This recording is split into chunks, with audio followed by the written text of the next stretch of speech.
एक गांव था, नाम था ढोलकपुर। बड़ा ही शांत और सुंदर गांव था। लोग हमेशा खुशी से झूमते थे क्योंकि उस गांव में रहता था महाराज रायस्टार, जो अपने गांव के लिए एक शेर था, जो कभी अपने लोगों के साथ गलत होने नहीं देता था। लेकिन उस गांव में छुपा था एक डरावना राज, एक राज जो सबके दिल में था पर जुबान पे नहीं।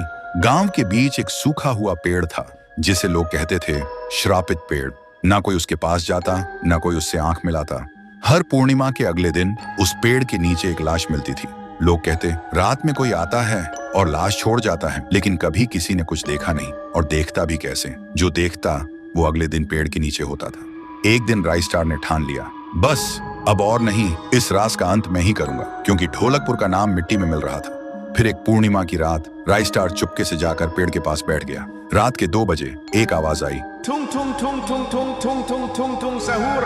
और फिर वो पेड़ भूत में बदल गया। वो भूत कुछ अजीब सा था, एक भयानक शैतानी हंसी वाला चेहरा, आंखें बड़ी बड़ी। वो पेड़ चल के एक घर के गेट को जोर जोर से खटखटाने लगता है। तभी एक आदमी डर के मारे आवाज सुन के बाहर निकलता है। वो भूत अपने लकड़ी जैसे हाथ से एक ऐसा थप्पड़ मारता कि उसकी सांस वहीं थम जाती है, और उसी जगह उस लाश को ले जाता है और वापस फिर से पेड़ बन जाता था। देखते ही रायस्टार का दिल कांप जाता है, पर वो कुछ बोलता नहीं। सुबह लोग भीड़ में जमा हुए और रायस्टार ने पहली बार उस पेड़ से बात करने की कोशिश की। पेड़ के अंदर से एक आवाज निकली, क्या तुम सब भूल गए मुझे? रायस्टार बोलता है, तू कौन है?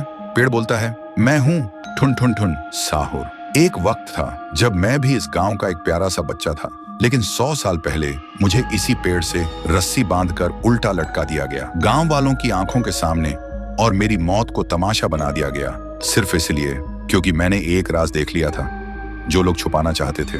और उसी पल से मेरी रूह इस पेड़ से जुड़ गई। उस दिन से मैं इंसान नहीं, एक सज्जा बन गया, और हर पूर्णिमा में एक राजदार को चुनता हूँ और फिर उसे उसकी खामोशी का हिसाब देता हूँ। रायस्टार बोलता है, लेकिन अब तो वो लोग मर चुके हैं ना, जो तेरा कसूरवार थे। अब तू मासूम लोगों को क्यों मार रहा है? पेड़ कुछ देर चुप रहता है, फिर बोलता है, ठीक है, बस एक बार मुझे याद करो, एक दिया जला दो, फिर मैं कभी किसी को नहीं मारूंगा। फिर रात में सब लोग आते हैं, एक एक दिया जलाते हैं, और तभी पेड़ अपने आप से आग पकड़ लेता है, और आखिर में मुक्ति मिलती ठुन ठुन ठुन साहुर को।